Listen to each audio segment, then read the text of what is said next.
ใหญ่ก่อนบนมันเลย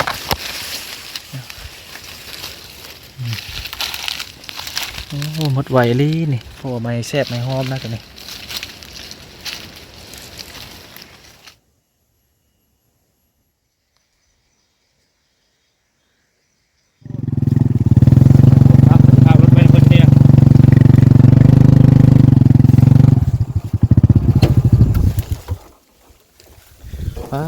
ทุกคนเลยนะครับประสมศาสตร์อยู่นี่งามทุกคนเลยไปแต่ผูแต่ผ้าอ้อมหอบเลยแล้วนี่นะผลจะมาให้อยู่นี่ทุกคนนี่เอากระหอดเชียงไห้เชียงโซนชาวบ้านเพิ่นมาหุบเข้าแล้วก็มาเก็บเกี่ยวเข้าอยู่นี่เลยนะเพิ่นจะนอนอยู่นี่เลยเนาะเขานอนนี่เลยป่ะโอ้นี่ทุกคนมันอยู่บนนอนเพิ่นนี่เป็นเตียงเป็นบอนนอนได้พุ่นอาจจะเป็นบอนไปเข้านี่การแต่งอยู่โคกินกับเพิ่นโอ้นี่เตาไฟเช่นอุ่นอยู่นี่หม้อนึ่งแห้งแต่กระโปะโอ้นี่มายังเอ้ยฮะไปช็อตโดยอย่างเงี้ยหาปะกวยช็อตโดยป่ะเจ้าทุกท่านสบายดีพ่อแม่พี่น้องสบายดี FC ทุกท่านยินดีต้อนรับบริษัทบาร์ดอนบ้านเก่าเมื่อนี้บาร์ดอนกับทุกคนไปหาอยู่ห้าเขตอยู่ที่บ้านชาแดงนะเพราะว่าในผ่านเพิ่นไปสิเซอร์แฮลแล้วเพิ่นก็เจอมาหายสุกอยู่ทางผูพุ่นแหละแต่ว่าเฮาก็อาจจะพารถไปทางชาวบ้านอยู่นี่นะเพราะว่ารถไปบ่ได้ทางมันยากแต่ทนเลยกับทุกคนเท่านั้นแหละแต่ว่าบ่ฮู้ว่าโซลมานำกันทุกคนติดตามกันการหาอยู่กินของบาร์ดอนได้มั้ยย่างเล็บตามสายผูนี่ไป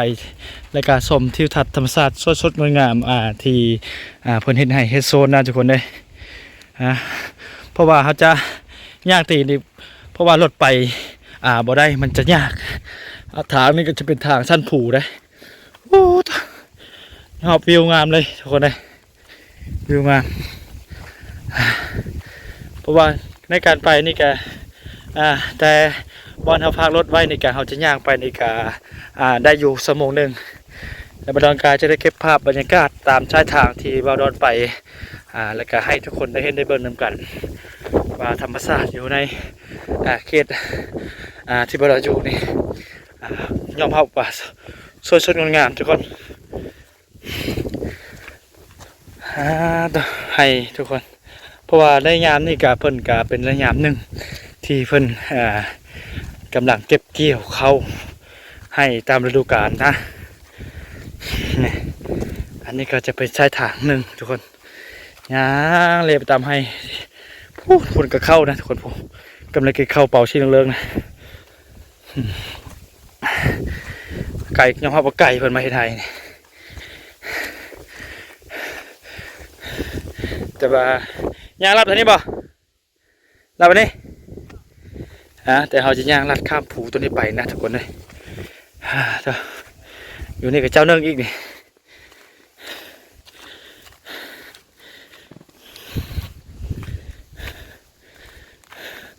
พูดก็ให้คนทุกคน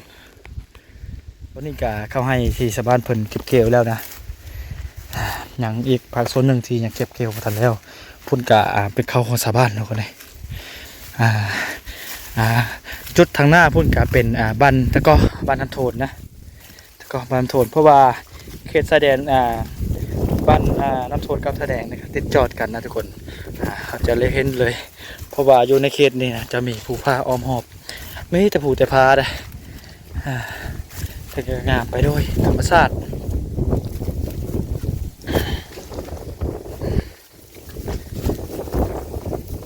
โอ้ลมแห้งทุกคนมาดิ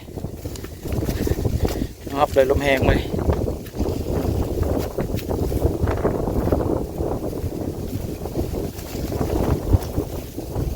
อันนี้ก็จะเป็นเทงห้างหรือเทงของสาวบ้านที่เพิ่นหุดเข้าในมือก่อนนั่นแหละหลังจากแล้วเพิ่นก็เก็บคอกมือเพิ่นไปสานนะทุกคนนี่อันนี้ก็จะเป็นมากงานะในมากงาเขาตัวไผ่เพราะว่าให้เพิ่นนี่ก็เป็นให้เจ้าหนึ่งอยู่ทุกคนเพิ่นเฮ็ดเทงให้เทงโซนอยู่นี่ก็เพิ่นก็จะได้นอนจนเท่าเขาน้ำแล้วพุ่นแล้วเพิ่นจะได้กลับมือเหินเพราะมันไก่โอ้ บ้านกันอยู่ล่างภูล่างภูอ่าขึ้นมาเจ้าภูลมแหงกระโดดแท้บอกฮู้ว่าจะยิงได้หรือบ่นะลมแหง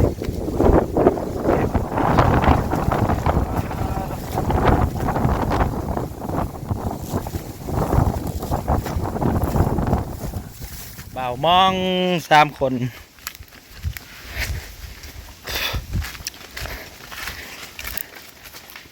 จะเท่าเลยว่าจะไหนจะเท่าเลยแฮวเชื่อแฮวจ้ะฮะ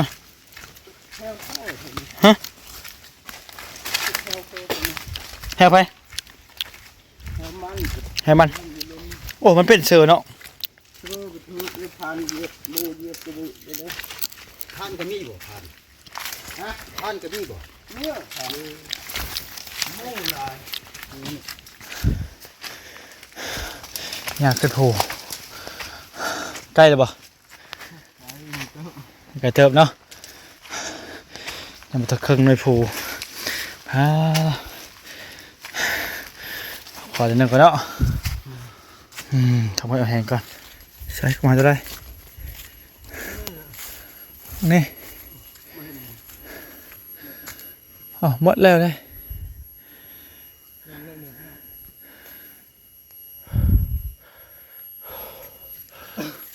โอ้ย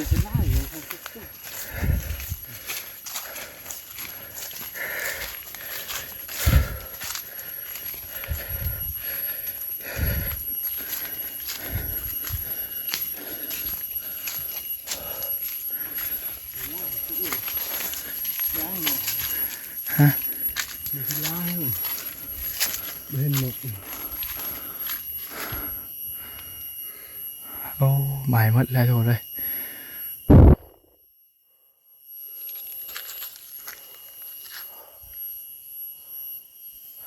เดินทางมาฮอดต้นมะไฮแต่ว่าต้นหนึ่งหมดเลยอีกต้นหนึ่งแต่ว่าบ่ได้ยินเสียงกันเลยเงียบเซ็มอยู่ขอบคุณเลยก่อนทุกคนเลยเดี๋ยวสิเลาะบอกว่ามะไฮเป็นอย่างหรือบ่นะมาบักไก่โอ้ยจะเบิ่งมะไฮว่าตัวนี้มะไฮน้อยนะทุกคนนะมะไฮน้อยกับแข็งโอ้มีกินได้เลยลุงเว้ยมีตัวกินได้เลยโอ้ล่นเลย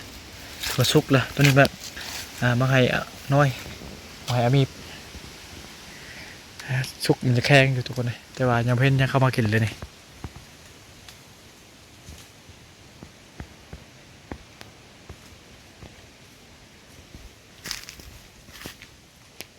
เพราะว่าทางตัวนี้กับ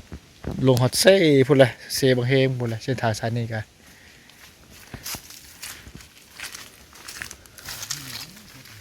ฮะไม่ยังอัดน้ำมาฮะ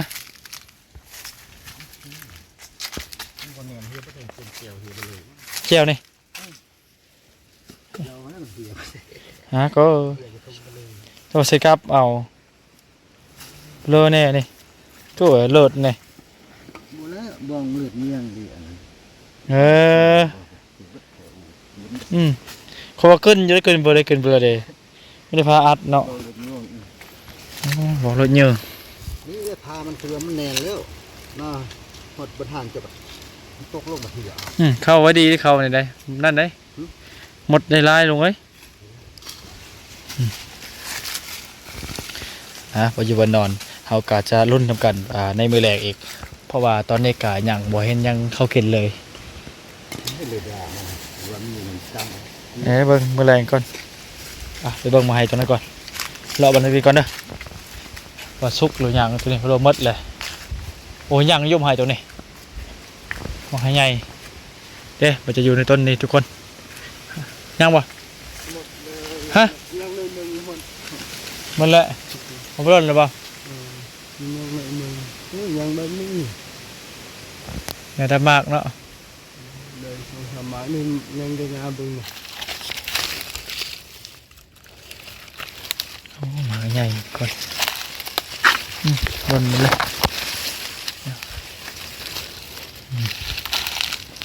โอ้หมดไหวลี่นี่เพราะว่าไม่แซ่บไม่หอมนะตัวนี้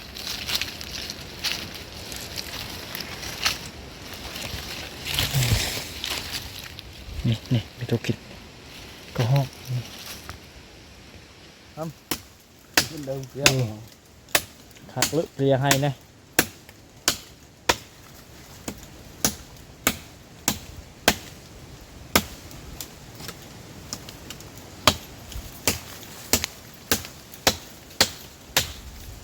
เขาจะเผารุ่นกันนะเพราะว่ามาให้ใหญ่เพิ่นหมดแล้วยังแต่มาให้น้อยทุกคนเลยติดตามกัน น้ำหมดเลย อ้าวมันกับพาเชนี่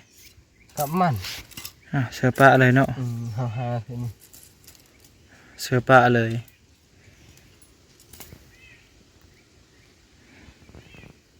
ตอนนี้ก็ได้อยู่ประมาณ2 โมงทุกคน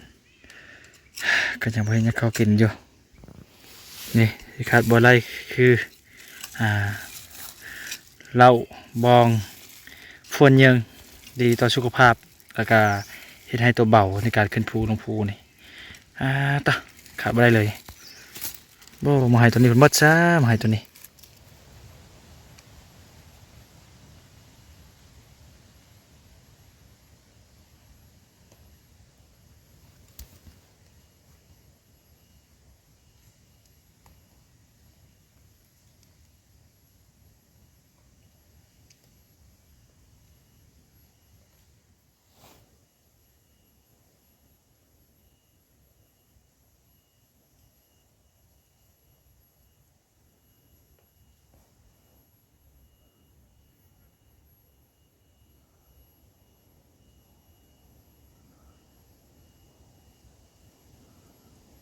เวลาประมาณ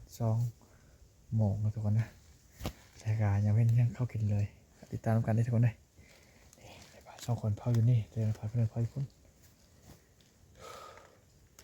ยิบซิมเลยทานกันอยู่เท่าคำไปแล้วนี่ยังไม่ทานกินข้าวซ้ำเนี่ยนกกาบ่เห็นเข้ากินเลยเฮากับทีมงานก็จะได้นิทานกลับมาเฮือนก่อนทุกคนเลยการให้ยงกินของเฮามื้อนี้ก็ถือว่าประมาณเข้าเที่ยงยังบ่ทันกินเลยนี่ว่าสิกินตามทางมาเลยนี่ให้ลุงแล้วเลยไปเฮ้ยมองเลยเอาไปเอาหมาเครื่องก็ได้ว่าสิมานอนอยู่นี่คืนหนึ่งเด้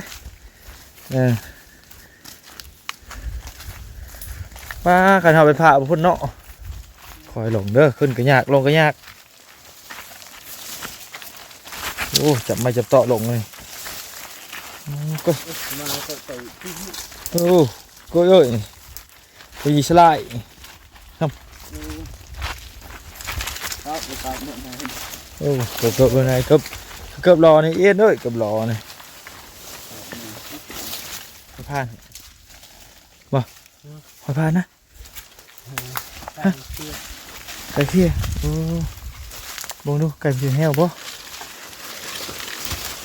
ไก่ถึงแห้วเจ้ากันแน่พอได้ปิ้งกินอยู่ให้เขานี่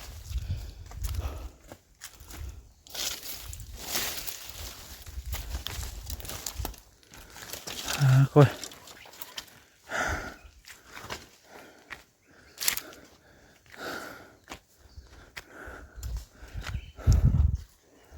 โอ้รถเฮาเนาะอันนี้กระทากี่กิโลนกกินเยอะยังนี่ใกล้จะฮอดรถที่เขาจอดไว้ที่เขาพากไว้ตามสาวบ้านเพิ่นอยู่ในเทียงให้เขาถากแล้วก็มีแหงนิดนึงพุ่นเลยเขายิงกับไปยิงอยู่พุ่นเจ้าผู้ภาคมือนั่นนะมาให้เบิดแล้ว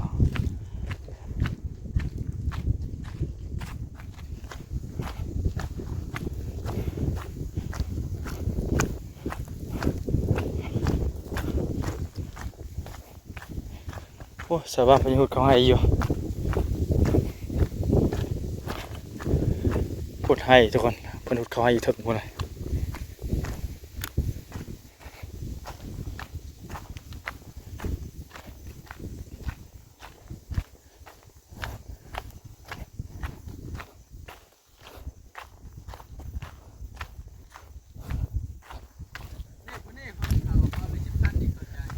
เอาสิพัน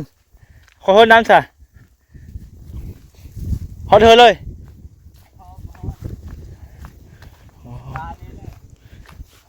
ได้แต่เป้าเดียวนี่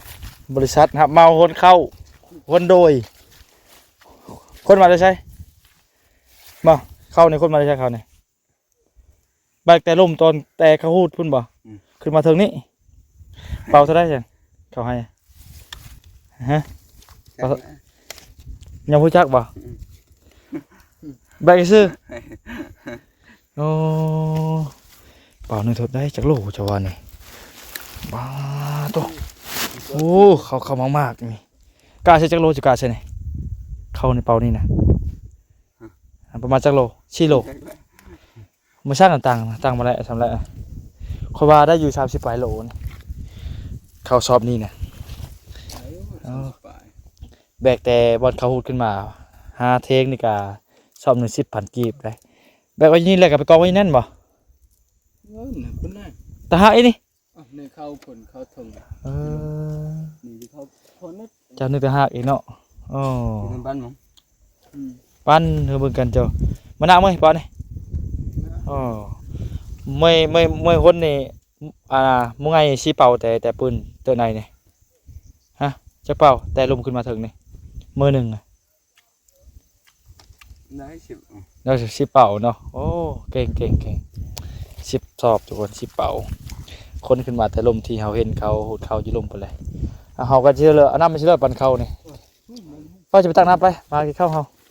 ไปเข้าปั่นน้ำก่อนลมคนเข้าอีกวะนี่โอ้บัดแล้วคนมาเฮินนี่เนาะเห็นป่ะบัดแล้วคนมาเฮินอีกโอ้ทุกคนเพิ่นลมเพิ่นเข้าแต่ลมขึ้นมาบอลนี่นะ10,000 กีบต่อเป่านี่ตัวคิดเบิ่งเนาะหนอนอยู่นี่เลยได้นี่มียังแน่นี่ของกินเพิ่นนี่โอ้กะหล่อหอยบางหยะโอ้แจกสูบนี่หอยเก็บน้ำห้วยบ้านน้ำสีหอยนี่โอ้นี่ทุกคนเพิ่นเก็บไว้แต่อาหารเพิ่นจะกินไว้เพิ่นจะกินในมื้อแลงนะกับเพิ่นนี่ก็ได้จักชอบนี่เขาจะว่านี่ ได้มา50นึง โอ้ได้50 สอบได้ บ่ฮอด บ่นั่นแหละเพิ่นจะไว้เขาแต่บ่นี่เพิ่นจะนอนนี่โอ้โซลาร์เซลล์บ่นี่โอ้มีโซลาร์เซลล์อีกเด้อทุกคนคักโซลาร์เซลล์เพิ่นโอ้คักไว้ไต่ในยามค่ำคืนนะตัวนี้ก็ได้โอ้ยเพิ่นมุงด้วยไม้สอดไอ้ฝุ่งคักทุกคนนี่แหละชีวิตคนอยู่ในเศษชนบทเฮาโอ้มือแห้งลงเนาะ บ่มานเฮ็ดนั่นเลยบัดนี้บ่มานเนาะ ปันเข้าไปที่เขาเลย เนี่ยล้างมือก่อนได้ล้างมือก่อนป่ะเจียวเขานี่เขาบอกนั่นบ่น้ำเขานี่ ผมได้5ดอก โอ้ยเนาะบายเอามาเลยวางอูไปชังก่อน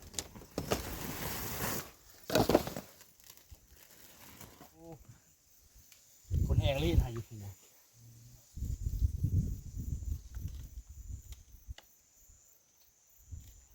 ลูกผูกเขาต่ำเนาะ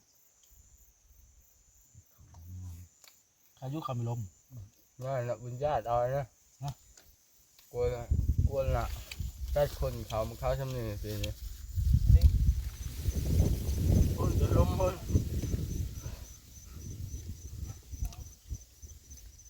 กระเป๋าเขา40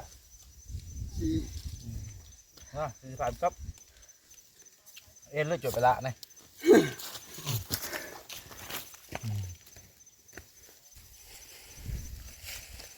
นักเข้าแห้งก่อน มากินก็ มีจำเจ้าอยู่ผู้ ได้เลยต้องตัวต้อง คนการหาอยู่กินของเฮามื้อนี้ก็ถือว่าประมาณเข้าจำกับแจวเป้าเลาะผูหมด2 หน่วย3 หน่วยผูเฮาพาดมาตำเทาะตำทางเลยครับเพราะว่ามังไห้หมดแล้วอยากอีอยู่มาหายนึงแต่ว่านกบ่กินนะทุกคนเด้แล้วก็บ่ดองกาเขาบ่ครบเจอเมื่อคุณทุกคนที่เขาเบิ่งเลยก็พาคนไปแชร์คนตาม เพื่อบาดอนเด้อเพราะว่าเพื่อบาดอนในการเจอในการคลิปครั้งต่อไปทุกคนแล้วก็ครอบเจอผู้ บกันใหม่ในคลิปต่อไปทุกคนเบี้ยไปไหนเลยเนี่ยเบี้ยไปไหนเลยเนี่ยเนาะตะเบิ้นโอ้ นี่เบ็ดมันนะ สิเป่าเบิ้นบนไหนโอ้โหแบกเข้ามาเลย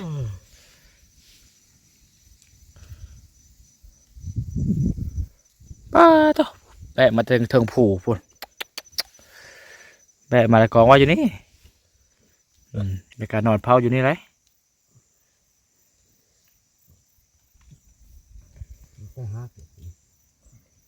นี่ได้ฮะ เอาเจ้าตัวห้าอีกบ่นี่ว่าไม่เจ้าเดียวเออ เขานี่เขาหุดช้อยเขา มาช่วยบ้ามาช่วยพี่น้องเนาะแต่เมื่อวันผู้จัดของเนาะโอ้ชาวพม่าเพิ่นยังเมาอยู่เนาะ ทำ เอาไปใช้แม่นี่ไต้เลยเนี่ยขุดเข้าวันเดือโคมเลยป่ะบ้านเลยป่ะบ้านโดยเลย อ๋อเลยโดยแล้วนี่โอ้ยสลายเยอะๆนี่ค่ะ เป้าหนึ่งคนเลยเว้นบัตรคิดบ่ ชิ้นงานน้ำเยี่ยเปล่าจะไหน แง่ไปดาวเนาะไป พอให้กันยิ่งมาบรรยุกจุยละได้บายตัวแอนแช่งโจรก็ได้ ปลาแง่ ปลาได้แง่ย่อก้อนในตะบุญเลยโดยครับตัวในเนี่ยแล้วเลยตาชลายเลยช่วยจ้า จ้า